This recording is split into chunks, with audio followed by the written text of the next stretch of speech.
evening. Welcome to your Monday night edition of Not Another Rangers podcast. After a positive weekend when we closed the gap in second place to just 8 points, we're here to discuss all things Rangers.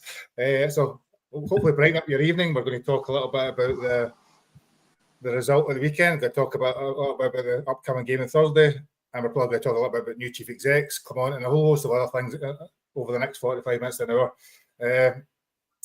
As we say at the start, so please subscribe, like if you can, and I will say it repeatedly during the pod at different points. So the quicker you do it, the less times I need to say it. So please subscribe if you can.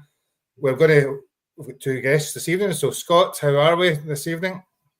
I'm not bad. I've just jumped in the door to work, shoved this video in a hat on and sat down. I'm not going to eat yet, so I'm looking forward to giving you and Ricky a bit of abuse because you two love come on. So here we go. It's more positive one. So, Ricky, how are you feeling? Is that sports science said you like to play the full game tonight, or have you got? Yes, sports science said I'm back in the game, mate. But Jesus, it's tough talking about Rangers just now, my man. I don't know what cares on about. We love come on. That's the worst statement I've ever heard, man. So I promise no ranting tonight, man. The ranting. I'm like a manager, Ricky. I'm delusional. You're delusional, mate. It's there's no ranting anymore. It's just pure apathy, mate. Pure apathy. I think that's probably the best place to start. You know, so and it's one of the questions I was going to ask. It's been noticeable for the last few weeks that as things continue to decline or continue to be quite up and down, to say the least. In some cases, there's less of an anger, less of a frustration, more just of a resignation. Is that probably fair, Ricky? Yeah, mate, I think after the international break, we were all excited to get Rangers back, you know, and a few people were joking, saying, they should have extended the international break and everything like that. But you're watching, we're excited, okay, the weather was terrible, but fans are excited to get back to Ibrox. Fans love going to Ibrox, and then we'll have to sit through that first half, and it was probably, you thought it couldn't get any worse, and it was actually the worst performance that 45 minutes of the season. So you're right, fans are used to it. We've not had, now we've played 12 games this season, mate, and we've not had one decent performance except for maybe Ross County. 12 games, mate. The fans are sick of it. And it needs to change very, very fast because the fans are at a point now where, like you said, the anger is gone and we're turning up to Ibrox expecting these crap performances, really turgid football, and it's not the way it should be. It's supposed to be entertainment, mate. We need to get it back to being entertaining again. And on that, you know, Scott, you didn't go to the game, and I think that maybe sums up in some ways that bit of apathy. You know, I know you obviously travel difficulties and all the stuff that goes with it, but if you had to push yourself, you could have been there, I'm assuming. I probably could have, but just everything that happened that morning, I just thought, so this, I'm just, by the time I get back in the house, it was 10 minutes into the game, and I thought, I shoved it on, but I wasn't actually, I was bored about missing it, Gary, as I don't like missing games, but watching the game after 90 minutes, I was like, actually, I'm quite happy sitting in the house watching this, because I'd have been more angry than I was at the stadium than I was in the house, you know what I mean? But I'm getting to a stage like yourself, I'm feeling the fans on the angry anymore, I'm just used to it.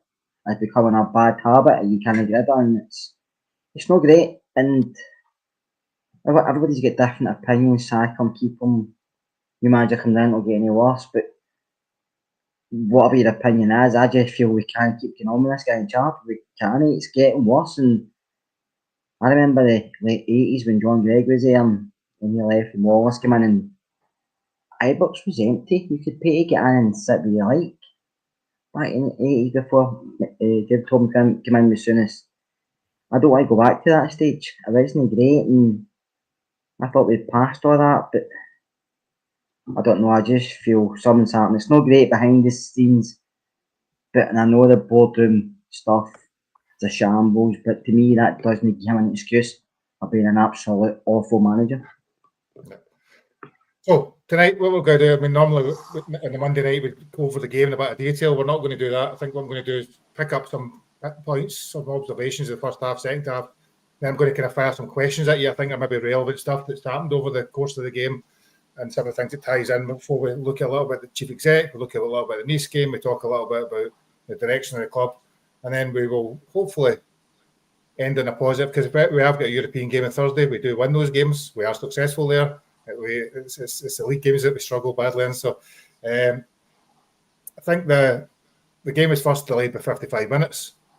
So I wondered about Braehead for a little bit in the way, because I was already on my way there, and killed a bit of time while I got there. So as you walked up to the game, as I walked up to the game, there was little to no atmosphere. It was quiet. There was very few people milling about. And it was more like lemmings walking down towards a cliff as opposed to MD looking forward to the exciting game. And I think you knew pretty early on, I think I said to my daughter as we were walking along, that we're not expecting much here. We're not expecting anything other than at best a turgid win, but which I suppose is probably the biggest worry of it all, is there is that lack of enthusiasm across the fan base right now. Ricky, you're nodding. Yeah, no, you're right. I mean, that's it. But you do after the international break, you do get a little bit of enthusiasm back, mate. But I don't think, like, we can slag Common and everything, and he deserves every bit of stick he's getting, mate. But there's no way he told their players to go out in that first half and play as bad as they did. Like, some of the players need to have a good hard look at themselves as well, mate, because at the end of the day, all the excuses are over. We're 12 games into the season. A lot of them were pretty well rested. There wasn't that many that were away on international duty. Okay, his team selection was pretty poor again. I thought Hadji should have played because he was outstanding for Romania and he was fresh and he should have played. But like I've said in previous pods, when you see his team selection and he's not changing anything, the fans are like, you're excited to go to Ibrox. You get into Ibrox, you see his team sheet, you're like, oh, for God's sake, it's the same players, it's the same shape. He's not trying anything different. Dessers is up front. You know what you're going to get with Dessers. And then when you start watching the match, and Ibrox has always been like that for these games. The players have to get the fans with them, and that happens by the team playing well the first 10 minutes, getting into tackles. Thompson and Ferguson used to put a tackle in to get the fans going, and that's the way you get the fans to come along with you. But when you turn up to Ibrox after and you're watching, we couldn't even find a player where I could not believe how poor that was in that first half, Gary. I didn't think we could get any worse. And that 45 minutes would get football stopped, mate. Dundee United were the better team. Dundee United were stuck on a bus from 9 o'clock in the morning until 3 o'clock in the afternoon. I mean, Common should have been telling the players to get stuck in about them, get right after them, because they were, but they didn't have a pre-match meal or anything. They were straight on the pitch, get warmed up, game started. We started the game so slow. Our performance was so pathetic. How are the fans supposed to get? What is there to get excited about, mate? It's minus 10 degrees. It's minus 10. Ibrox is not even full. The players are performing like that. I mean, the one thing that you can never have a go at is the Rangers support. We've been amazing this last 20 years, and the team doesn't deserve the support it gets. But the team has to give us something back, and that was just not good enough on Saturday. Not good enough at all. So just talking, obviously the game was delayed, Scott, and just it's a spectator sport, and this is less than a Rangers observation, more as a point about the game in general. It's a spectator sport. Fans couldn't make it. Other games across the country, fans were struggling, but because the pitches were playable, the games still went ahead. Do you think there's a bit of an issue in terms of the SPFL or SPFL, whatever they're called, that actually some of these games went ahead, given how bad the weather was? You're on mute, Scott. Nico, I'm mute tonight. I'm muted because the dogs are small. I think you have to look at it as a rider, but across the board, because, like you said, the pitches are a bit playable, but the roads aren't great, the footpaths aren't great, travelling's not great, especially depends how far you stay away. And it's not just our games, a few games across the country, teams are going there and the fans are travelling up to different places and then finding out the game is either delayed or pitch inspections, and it's a lot of money fans are wasting if the game's called off. It's happened to me in the past and it's not great, so I think they have to look at it better. I mean, I know they delayed it a bit because United had trouble travelling and then they wanted to go back to the hotel. And to be honest with you, that's their prerogative, that doesn't bother me. Fair enough for that, but you knew this where the warning was coming. It wasn't like it was unexpected, you knew it was coming, so, and you have to just look at it for that. But I think maybe you don't want to postpone football, Gary, but I think sensibly something you have to look at it and see. That affected the crowd, but when the one that caught my eye was a Motherwell fan telling the fans not to travel to Dingwall because A9's too dangerous. And that tells you alone the game shouldn't be on if the travel's that bad. However, so it did affect the crowd. Dundee United obviously were there late and the game kicked off 55 minutes afterwards. Should have. So first half, pretty dull. We had a few shots, if I remember rightly, Boardroom, Cherney, Raskin, some shots all outside the box. Certainly the Boardroom one was a good save. But not a lot was happening, lots of possession, not a lot of creativity. Again, probably relying on something happening as opposed to making something happen, was my observation the first half hour, Ricky. Yeah, no, it was like you said, there wasn't much patterns of play. We're so reliant now. We've moved on from being reliant on Tavernier. Now Cherney's that one player. I don't know what's happened to Boardroom but that him playing on the left experiment needs to end. And everything, Diamande in the 10, just nothing worked in the first half. I don't think Barron had a great first 45 minutes. He's a one player that tries to put a bit of zip in the play and tries to find passes, but he was giving the ball away. Raskin was giving the ball away, so it was a real hard watch that first 45 minutes. Like you say, a few long range, but our movement is so poor. You probably see it good at the game, mate. Our front four, when Proper and Suter and Raskin and Barron have the ball, our front four don't move. They just stand, man. The movement is it's like they're playing musical statues, especially Dessers and Diamande. Both of them are playing hide and seek behind players. So it's so difficult for our midfield. Like we don't try and do anything with the fullbacks. The fullbacks are not trying to cross the ball. The midfield, after the midfield, the front three movement is basically non-existent. So I don't know what we're working on in training, but whatever we're working on in training, it's just not working at all, Yeah. So first half hour, not a lot happening. A couple of shots at goal, as you say. We'll come back to some of these players and these particular things later on after we cover the game. 36 minutes, I think it is, we lose a goal to relatively one of the first attacks the United have had, Scott. Down the right-hand side, guy, if I remember rightly, gets an easy cross in. 6 yards out, there's a boy standing there and just heads the ball in. I think you've got Hefty, Butland and Proper arguably culpable, and Sterling, I suppose, for letting the cross come in. All four. So defensively, mistake after mistake, and an easy finish for the centre forward. Thought actually came for Cherney first. I thought he could get in better to get back. He didn't, and Sterling's kind of thinking, did I go with this guy, did I go with that guy?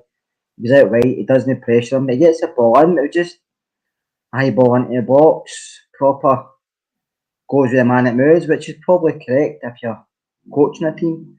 Hefty doesn't. He still try to think that's my man behind me, but that man's not getting the ball. Man in front of you is. If you go with him, but my big concern is Jack Butland was on the ground before the ball went by him.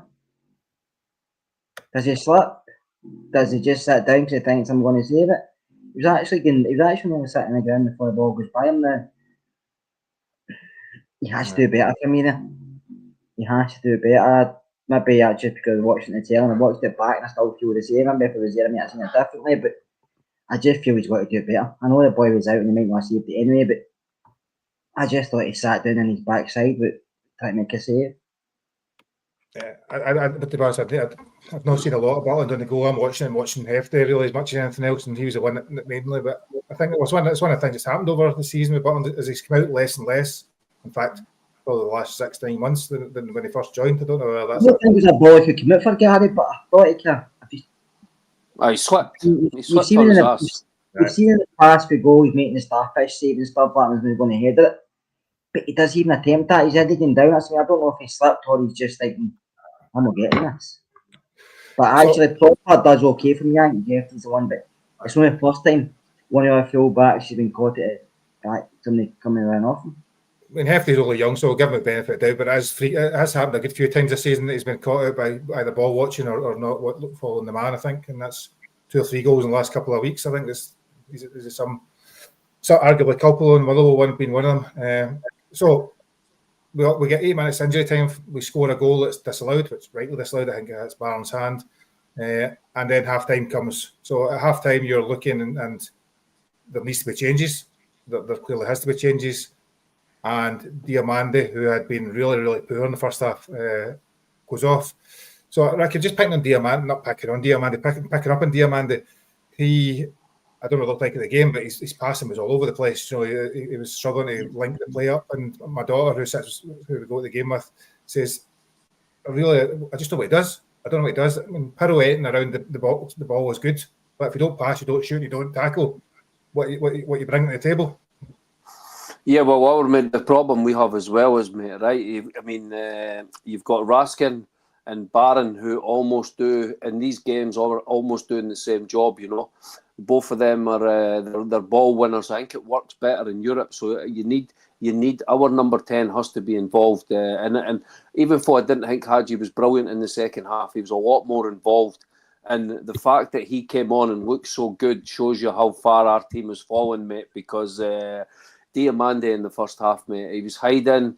He gets the ball. He's too slow. He wants 2 touches on it. He doesn't just play it fast. His body shape is all wrong when he receives the ball. There's everything. He looks like a player that needs. Either our system is not working for him. He needs to play in the number 8 if he's going to play rotating with Barron for certain matches, because he can't play in the number 10. But he needs. I've seen that a few comments about that saying he needs to play. It's a tactics that's wrong. It's a formation that's wrong. You know, no, but I'm not sticking up for him. I'm not sticking up for him because I said in the last pod that we've been making excuses for him since he came in, mate. He needs to sort it out himself. But he definitely doesn't work in the number 10. He might work better in the number 8, being rotated in and out with a bit of coaching. Because you can't. He's a £4 million player, mate. We'll have to try and get a tune out of him somehow. That's the manager's job. How many players can you speak about now? It seems this is another thing about the manager. How many players is he making better, mate? I mean, he's speaking to Koppen. They're bringing in these players, right? You've got Diamande. You can say exactly the same as Bajrami's going that way as well, mate. He's disappeared. He's disappeared as well the last 2-3 games. You don't see any of that. You can say the same for Proper. Proper's all over the place. Proper and Diamande had their worst games for me on Saturday in a Rangers jersey. Proper looks worse every time he plays for Rangers. So what are we doing on the training ground, mate? You know? Yeah. So Scott, just sticking with Diamande. I mean, I think we're now 20 games into the season. He's our £4.5 million midfielder who's supposed to have a huge ceiling and will bring us in a fortune. It was the discussion at the time. And certainly the scouting reports and stuff raved about him. What's happening? It's just not working. I mean, he looks lost most of the time out there. He does, and I don't know if he's been asked to do different things or he just doesn't enjoy the physical side of the game up here. I don't know what's happened to him, Gary, because last season when he came in, he looked okay. He was decent. He looked like there was something there that he could improve, but this season he's been ineffective. Recently, he's not been great at all. I don't know if he's lost confidence in his ability or he's just looking lost with the formation we're playing or where he's told to play. He's struggling badly, and I said it on Friday night. He should have took him out of the team.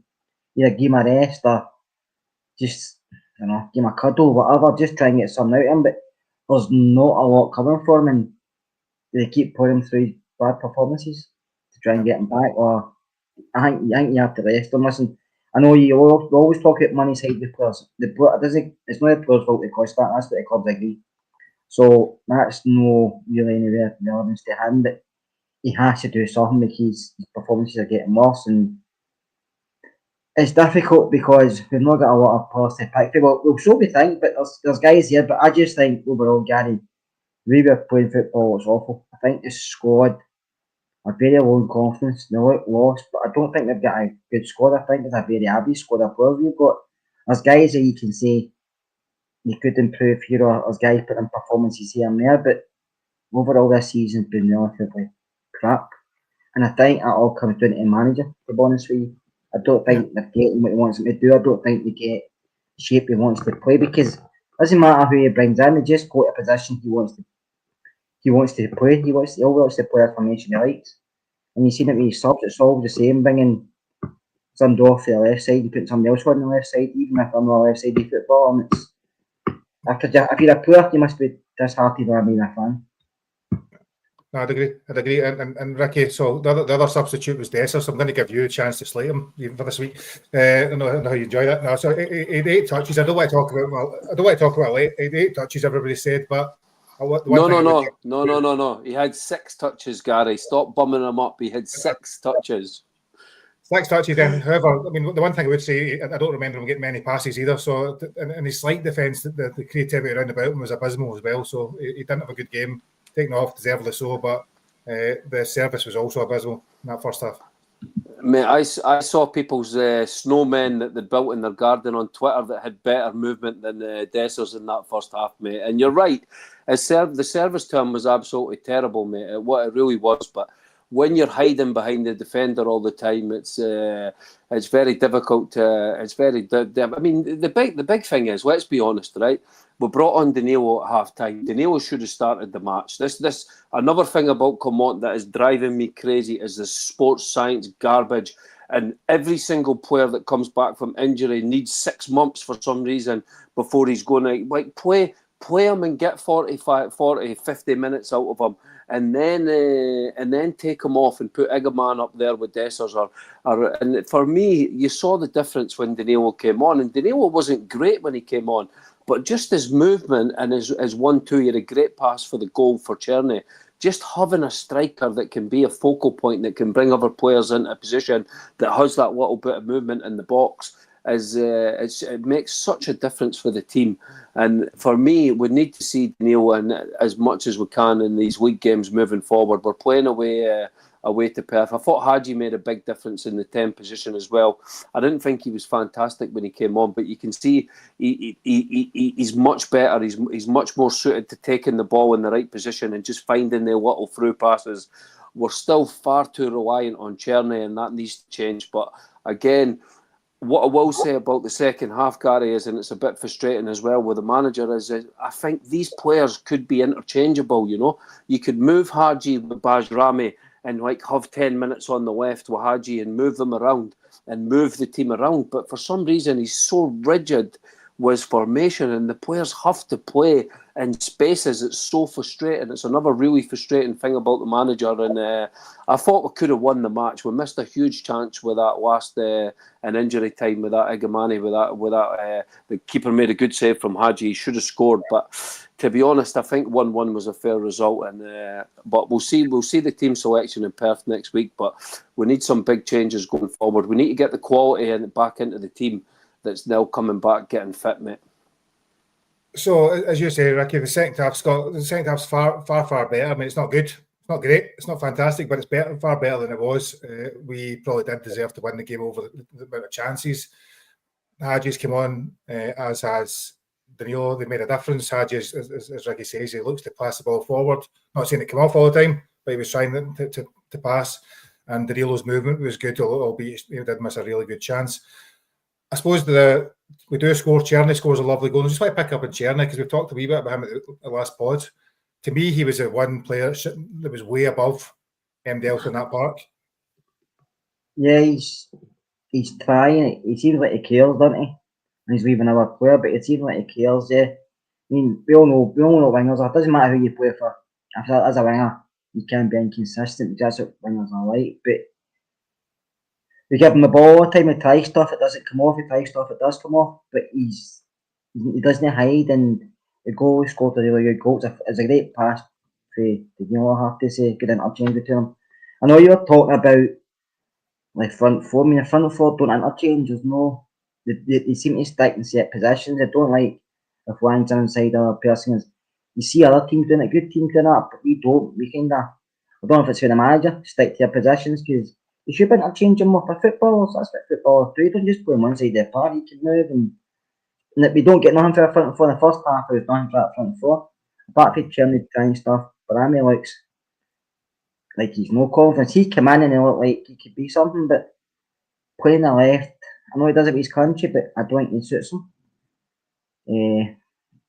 Diamande and Dessers, you've spoken about them, so that's fine. But I just feel Danilo offered more. Yeah, sure, maybe I've done better with his chance, but it's his movement and his link-up play and his interchange, and he passes the ball and he moves again to receive it. He just doesn't stand still, which what I liked about him. It's still to prove he can score goals, to be fair, but you can see there's something there with him, whereas some others he can't. But Cherney, to me, you don't over rely on him. We actually, and I don't like to say that, I know this will probably annoy a few people, but I thought later on in the game, Tavernier should come on. I was just about to ask that. We were getting tired and we needed somebody to put balls in. That's what Tav can do. I'm not saying he should be starting, but that's what he can do, but you know. So on that, Scott, I was fascinated by that because I was just the game actually. To be fair, I probably brought my half time move Sterling at the middle of centre half and put him at the right. Because by that point you were attacking, but certainly come 65, 70 minutes, I think no matter how much somebody doesn't like him, there was a logic to bringing him on because he's the creativity. Now, do you think what interested me was the fact that if you're needing a goal, Clement deliberately didn't bring him on? That either suggests that he felt that bringing him on would make him look weak, or he didn't think he could add it. And I was more of the view that I thought he was deliberately choosing not to bring him on because he didn't want to make it look as though he had to turn to him to fix it for him. I think no matter what a manager does, the manager's weak anyway. I don't think the manager's a good man-to-man manager. I don't think he ever has been. We all thought when he came through the door, and I think he can't be away for somebody here that will do that to other players, but he's done it maybe once to one player and the rest he has his favourites. But sometimes you need to be something different. And I thought he could have put that in Saturday because we ended up having a few people up top in the last 5-10 minutes. United weren't great. They came and played. Goodwin know how to play. As soon as he scored, they just sat deep and they say, come at us. And we had a few chances, but we didn't really dominate like Clement was trying to see in the presser. He was saying the second half. We weren't great. We were better, but only because the first half was absolutely rubbish. That's how we were better. But I just feel there's options there. But listen, like I said earlier, Gary, the squad's very poor the way they're playing, but we've not got a lot of quality. There's a few players there that have, but the rest of them are just average footballers. But if you're a decent manager, you get more from them, but that manager's not going to get anything from them. Saying that, we'll probably go to Thursday night and beat Nice, so I'm talking nonsense. We'll come back to that. So he brings on Igaman, Ricky, and brings on Ridvan. Ridvan, presumably, I'm thinking, is just purely to get minutes. I don't think there was any particular rule or con about it. It was just to get him some game time. Igaman comes on, plays on the left, but as you say, Bayrami was struggling by that point, wasn't getting anywhere. We do have a few chances. We do kind of control the game. Don't massively look at scoring, I remember, but and the game kind of peters out towards the end. Yeah, no, well, you're right. It was better in the second half. The subs definitely made a massive difference. And I'm a big Cherney fan. Like, I think Cherney's got the potential to be a fan's favourite. He's one I would like to see us sign for sure at the end of the I really like. I know that he's inconsistent and stuff like that, but when he goes through the gears and he plays at his top level, I think he's a top player. I really like the way that he can take control of a game. But you're right, we didn't have that like real clear-cut chance. We had half chances and stuff like that. But again, with the manager, man, why did he bring Igamane on from left wing? Why did Dundee United by that point are not even attacking anymore? You know, they've pretty much decided that they just want a point out of the game. And why can we not put two strikers up front and just flood the box? Because you don't need pace in the team or anything like that. There's no space. They're defending with 6 players, you know. So you need to try and like little intricate passes to try and break through them or try and get the ball into the box, like you said, like crosses from either side. But I find his tactics. He's not very good at finding a way when the chips are against us. I mean, honestly, I've had enough of Clement as the manager anyway. As soon as he's gone 100%, I'll be happy, I'll be celebrating, and it'll be better. But I don't. There's so many like facets to being a manager. Now, to get that victory against Dundee United, there's other teams that they were in that position. They're definitely going to come back and get the victory. Our manager gives you no confidence that he's able to make the subs to be able to get that 3 points, which would have been able to limp on to the next game and hopefully improve, you know. But I'm very interested to see what the board are thinking right now, because if they guys are actually realistically sitting in that boardroom thinking that Clement is going to turn this around, then honestly, mate, they are absolutely living in cuckoo land, because there is no chance the manager is going to turn this around.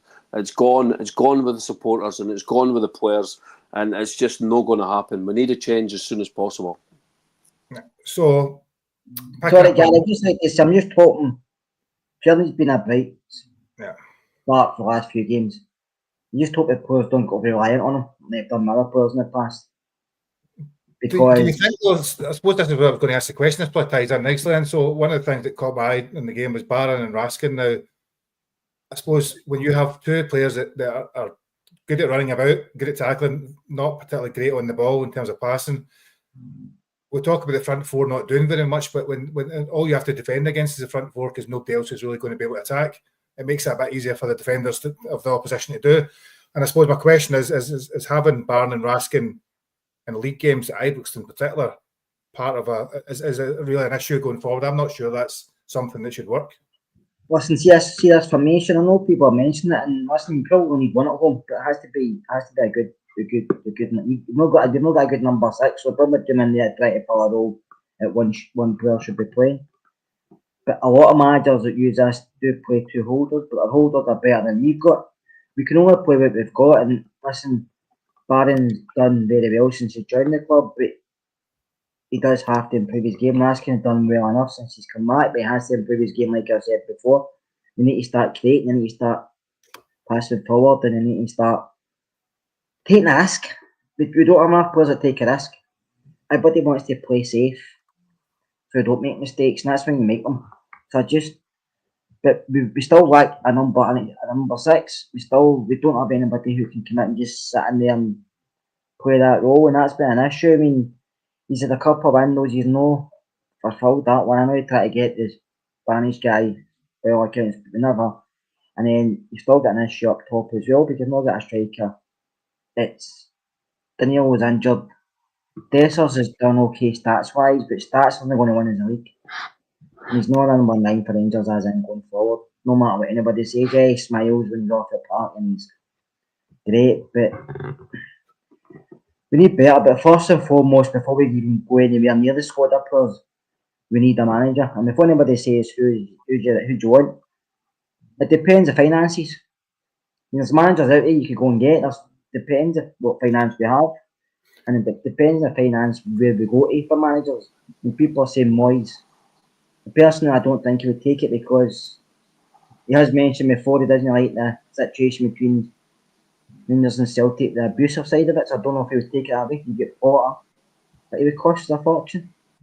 You get Nuts, cost a fortune. Muscat, I don't know anything about Muscat apart from he won the league and stuff a few times. Ricky can tell you all about him. Ricky will tell you all about him, man. If you want. Muscat's the one, mate. Muscat's the one 100%, man. He's exactly what Ange was for them. He's won 3 titles in the last 3 years. He's a manager that's on the up, mate. He plays attractive football. He plays brilliant, attractive football. He's exactly the same as when he came in with them. He'll be able to find you absolute gems. People think that Celtic spent an absolute fortune to build their team, man. The Japanese players that they signed that just work hard, they got them for absolute peanuts. And he's just been in China. He's been in Australia. He knows. He's got the connection with Craig Moore. He's got a connection with the club before. It's an absolute no-brainer. He's ready to come. He wants to come to Europe as well. He wants to come to Europe as well because he's at the stage where he's done all that stuff in different leagues, and he obviously wants to get to the Premier League. So if he comes and builds Rangers for 3 seasons, yeah, I do watch Chinese football. That's why I'm up all sorts of hours watching Chinese football. No, but he's. I mean, Jesus, come on! You can study about managers. We know the money and everything that's involved that Rangers are going to be spending, and he plays really attractive football. He's one of these managers, the same as Ange. He's completely blinkered. This is the way I play. No, I don't think we'll have, mate. I think he's because he's got a connection with Rangers and that he wants to come, and I think he knows that would be a good job for him. I don't think we've missed the boat. Is it right? He's out of contract in December? He's out of contract now. Right now, he's out of contract. And all the Rangers boys were out for a curry last night. Bob Malcolm, Craig Moore and all that. So I hope they were telling Craig Moore, get on the phone to Muscat.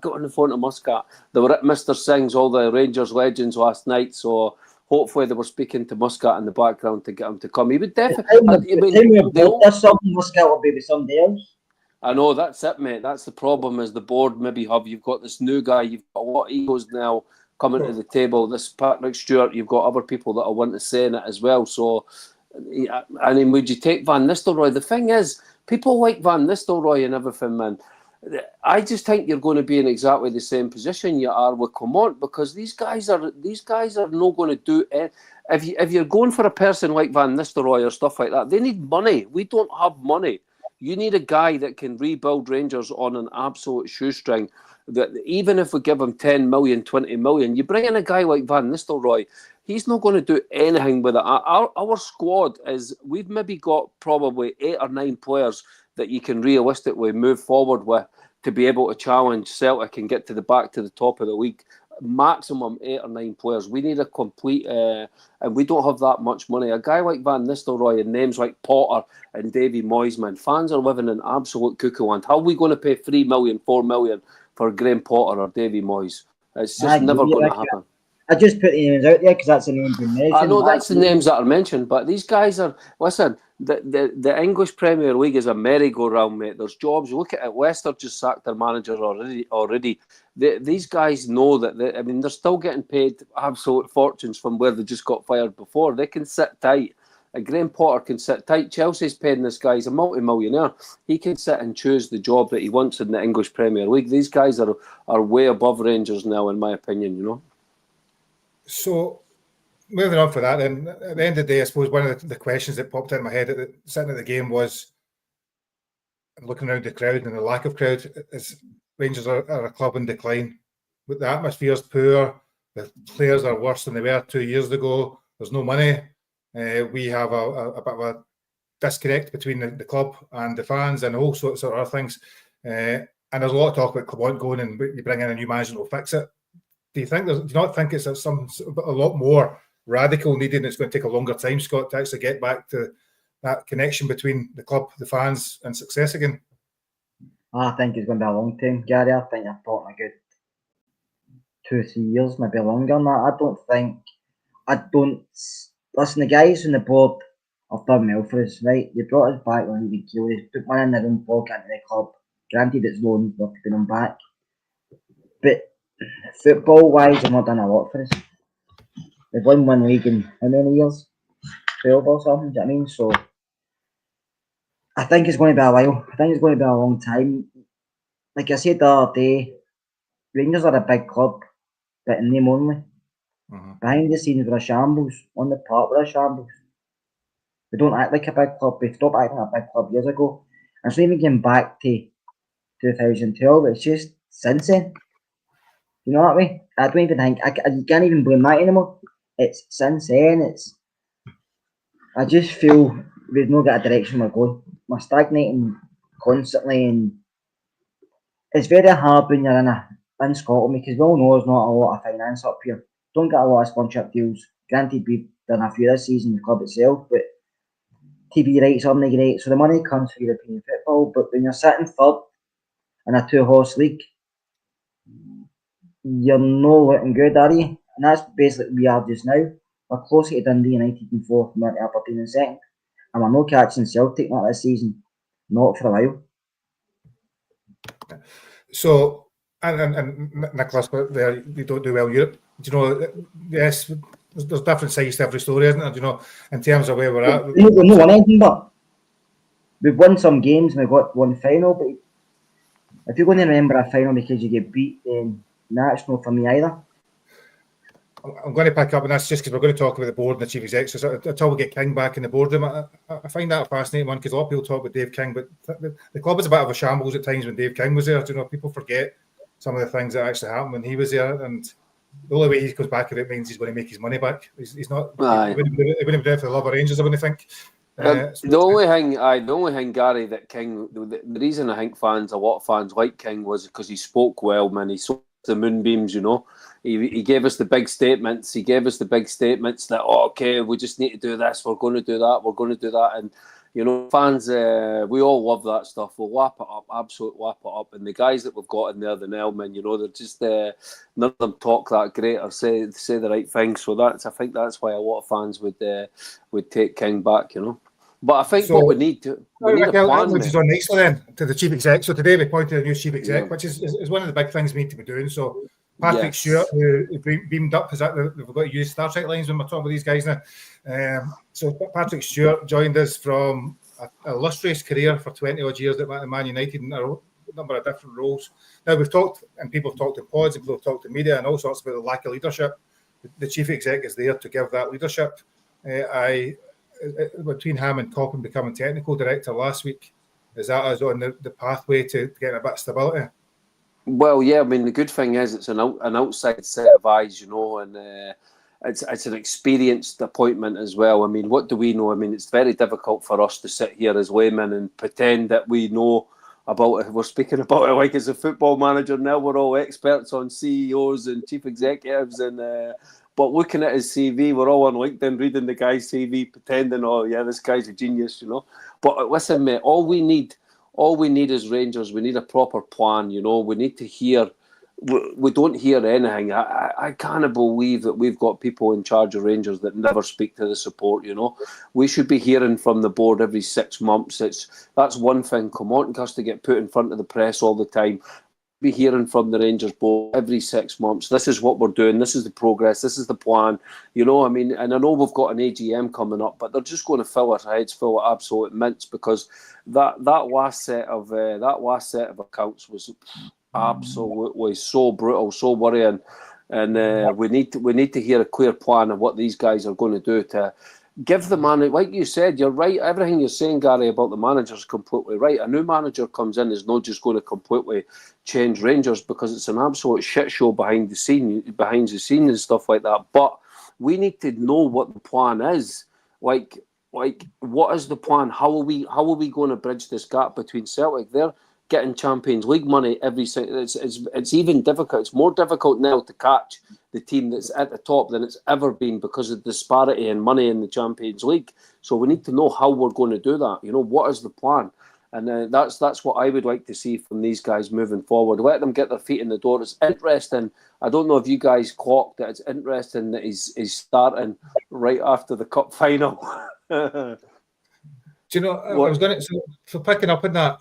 We've obviously, Niels Coppin was appointed last week, and there was a lot of discussion about why he was getting that role. Now he's come in clearly to take over the football side, and we brought in a chief exec who is not necessarily a football person. Well, he's worked in obviously within football clubs, but I think he's a lawyer, and he's company secretary. He's done a whole host of things. He's very much a businessman as opposed to that kind of football thing. So the two of them are there to do that role. What did cross my mind, but if you appoint a chief exec and a new technical director, does that not suggest that you are comfortable with where you're at and you're not going to be looking to sack Clement, Scott? I suppose there's been lots of talk about Clement. I've seen a comment up there if he wins the League Cup final in 2 weeks' time. I'm not sure you bring a chief exec, we'll make sure one of his first tasks to sack the manager. That to me doesn't seem the way to for a baptism of fire for somebody.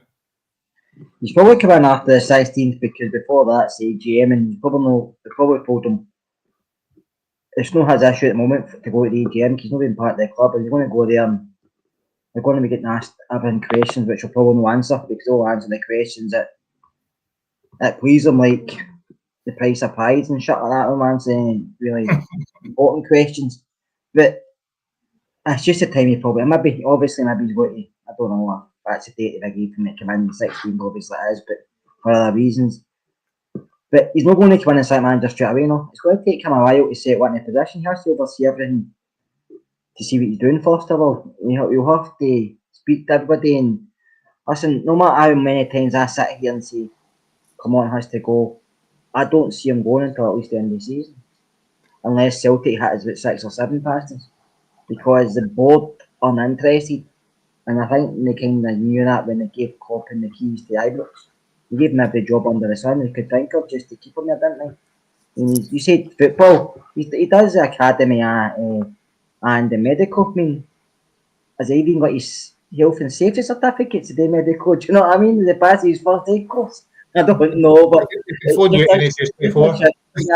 I mean, years ago, you never even knew who was on the board at football clubs. You never. Now, John got in, I couldn't care less who was in the boardroom. I'd give you to you, everyone was on the park and nothing else, but it's the way football went, especially like game like Football Manager and stuff. But the club is a shit show, and I feel he will still be here at the end of the season. I feel if he's still here and they're trying to sell season tickets off the back of him being here, we're going to be in for a shock, man, because this guy is taking us nowhere. No matter how many times he tells us he is or he thinks he is, the managers and not taking us anywhere. And Coppin, I don't know if there's a release in his contract, well, he's there.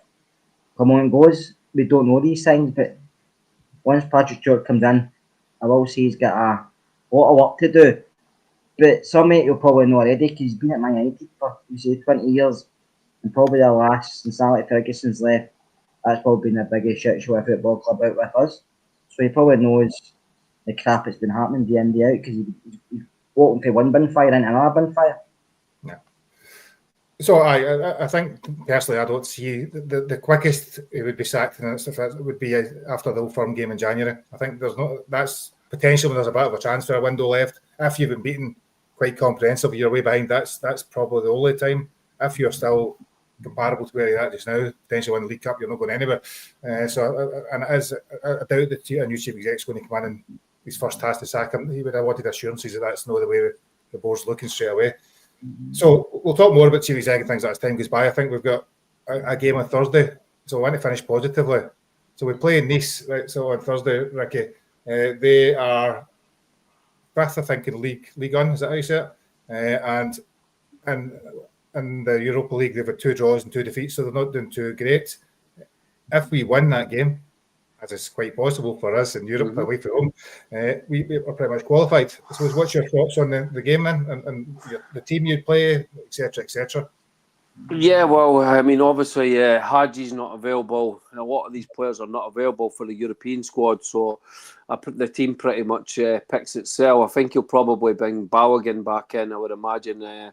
Right back will be interesting to see if he sticks with Sterling or if he brings Tavernier back. That'll be interesting to see what's going on there. There's probably a little bit of friction between him and the captain now, with this, the way that he's been, the way that things have panned out the last couple of weeks. But no, hopefully, mate, hopefully we just see a good performance, and a good performance. If we can get the win, then that's us pretty much qualified, and that would be fantastic, because I would like to rest players in that Spurs match before we play that cup final, because that cup final is so important to us. But let's see how the game pans out. I mean, even Dessers, I mean, he played well in the last game. He scored a good goal in Europe, so hopefully we'll see that same sort of performance in France. We don't have it. I'm not being negative here, but we don't have a great record against French teams. So, well, it's a tough week that French week. But like you said, they've not been doing too great in Europe. I don't know if they've maybe sacked the competition off, or they're taking it that serious. So hopefully we can go across there, at least come back with a draw. But we deserve to win the last game, and nobody expected us to beat Olympiacos, and we should have beat them. They had a great record in Europe, so let's see how things pan out in Nice. But a nice victory before we go to Perth would be good to see. Yeah, a nice victory, Ricky. I liked that. That was good. So we've beaten. We played Real Betis, Olympiacos, Sparta Prague, Malmo, who's the other one too, Benfica, and Dino Kiev. Since he became the manager, and not lost any of them. So whatever he does, he manages to get it right in Europe. Things he can't get right away from home. So Am I got into the Champions League? What did he? No, we still didn't lose the away game. Talk about the away games. All right. Shall we tell a story, Scott?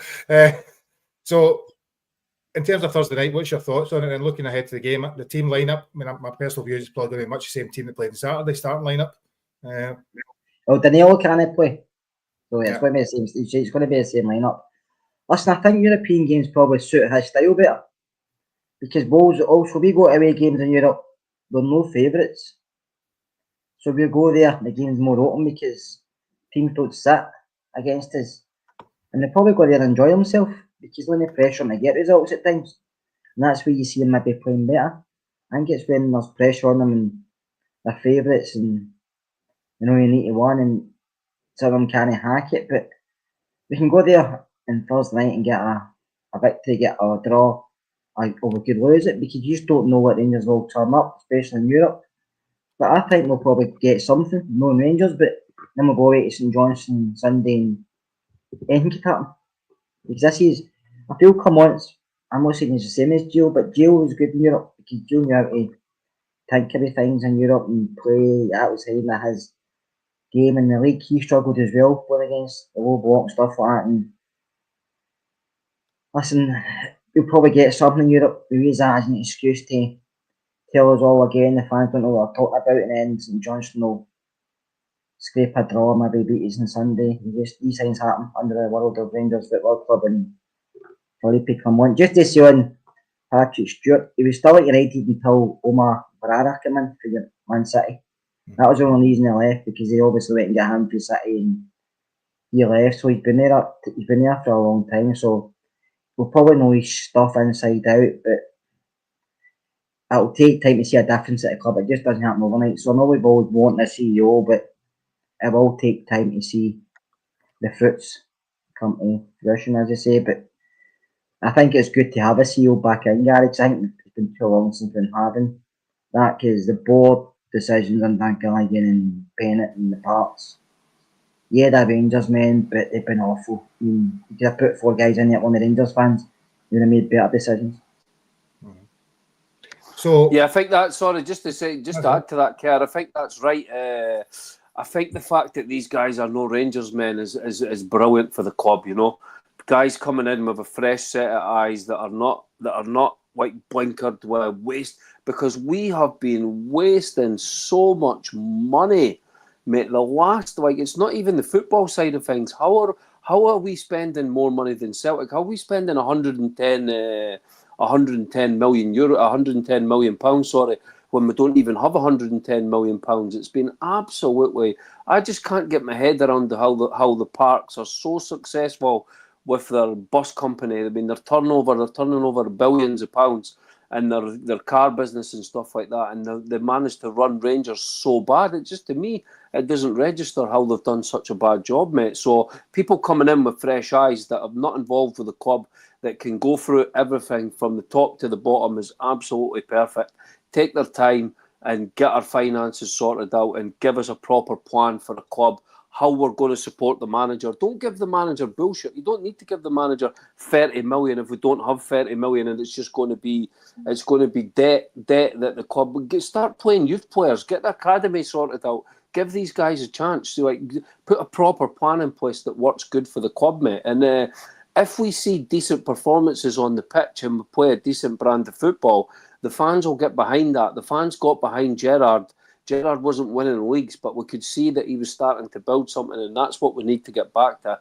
Not the absolute nonsense. People are bored. We were bored under Gio Van Bronckhorst. We were super bored under Michael Beale. And we've managed to go even further backward under Coman, and that needs to change. Yeah, I'm going to just disagree with you slightly there, Ricky. You know, I think fans were critical of Gerrard's football as well. You know, we lost a lot. We struggled to beat the low block against Livingston. A whole host of teams. I always remember those games. That's fair. I think it's maybe come the end.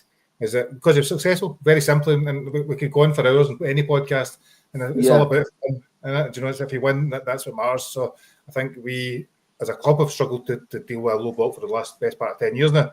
And we need to get to work out how to manage that, because we can't play in Europe that whole time. So back to this game then. I think the teams will be much the same as we thought. Maybe, as you say, Tav, Stelling, you've got proper Balogun. I don't think there's much else you could potentially change. Diamande, whether he keeps his place, is maybe a debatable one, though he has done well in Europe. If you look at Ricky, then it's scorers, kind of get your thoughts on the performance or likelihood of performance. If I'm going to go 2-1 Rangers. I would like to see Barami move to the number 10. And I've said before, man, Diamande can play out on the left. He's done it before. But maybe bring in Igamani and play him on the left, or think about someone else for the playing from the left, because I don't think you can play Diamande in the 10. So, excuse me, it didn't work. It was really bad in the last match, and we need to see a big improvement. So I'm going to go 2. I'm going to be positive. I'm going to say 2-1 Rangers. Another decent away European performance, and that's us pretty much qualified. And then we go to St Johnstone and lose 1-0. So who's going to score? You need to tell me who's going to score one of the two goals. Who's going to score? Well, there's only one player that can score for us now, and that's Cherney and Sir Dessers as well. Cherney and Dessers with the goals. That's what I was waiting on, Ricky. Scott, yourself. You're on mute. Again, I'll say a score draw. Probably, I'll say one each. I think Cherney will score. I don't see he's getting a victory, but you say we do okay in Europe. We seem to play more relaxed. We seem to play a wee bit better. So, and I think they like less pressure because it's no playing the domestic football. There's no all this pressure on them because we're a lot of points behind, and I feel across here they can relax more. And I think we'll get a score to Cherney will score, but to me, it's okay. But your bread and butter is the league, and we're getting far and far away domestically, no matter how good we are in Europe. No, I agree. I mean, I think the interesting thing when you watch us in Europe, we actually play good football as well. We actually pass the ball about to each other and move quickly and so forth, the stuff that we've not been able to do in the league, which is slightly very depressing because we play 38 league games, we only play 10, 12 European games. So in terms of then just bringing us to a conclusion, then, is there anything else you've not picked up on, Ricky, you want to cover before we finish for the evening? No, we've pretty much covered it all. There's this other guy that's coming in. Do we know much about him? He's coming in as this other guy as well. What's his name? MP, that's a Lord. Award MP. So what are we doing? We move into the English Premier League or something? This is the plan further down the line. So no, just hopefully we see much better performances this week, mate, and give us something to hold on to. It's been terrible for weeks now, mate, and we need to see an improvement, and we need to see it fast. So hopefully 2 good victories this week to cheer us up, because we need a little bit of hope before we play them at Hampden on the 15th, mate. We don't want to turn up and it be a training match for them. So come on, guys, get the finger out. Yeah. You know, but the guy who's coming in, he's another Scottish boy. He was born in York. Malcolm Offord, I think it is, and he was part of the Conservative Party for a long time, and he was a Lord in House of Commons, and he's got a lot of financial power in London, he knows a lot of folks. So maybe it can open some doors for us commercially. Football wise, it's not going to really matter because you probably have a lot to say on the football side of it, but commercial wise, I might be getting you investment or whatever else it might help us out with. Yeah. Just as a quick question from Curry before we finish here, where was the youth on the bench against Dundee United? They weren't there. They're not picked. I don't know why. I don't know why they're not, but he prefers other players. That's where we are. Another really frustrating point with the manager, because people have been watching the B games. Haji's not been the stand-up player for the B team. Finlay Curtis is scoring goals left, right, and centre. He plays on the left side. How can we not have him on the bench and give him? I mean, even McCausland, mate. I'm not being cheeky to Ross McCausland, but he's not showed anything this season. So why is he suddenly guaranteed a place on the bench? Give it to Curtis and let him and Lovelace as well, completely out of the picture. There's no way these players are that bad in training. Come on, just sees that these senior pros is better options, and it's another thing with the manager that just drives you crazy, mate. Yeah, and we're coming to the end. I've got to go and pick my boy up for work, guys. So we've not got time tonight to talk about the young players. That's a pod for another evening, I'm afraid. So I'd like to thank you both for your contribution, and thanks to everybody who was watching. Listen, there was tons of comments tonight. It was hard to keep up with the amount of comments. There was lots of opinions flying about. So thank you for that. Again, please like and subscribe. Hopefully you enjoyed the conversations this evening. We'll be back on Friday celebrating a positive result against Nice based on what Scott and Ricky have said. Hope it's a nice result, Gary. A nice result. Oh, that's bad. I'd joke at it. So thank you, everyone. Until then, we'll see you on Friday evening. Good night, lads. See you later.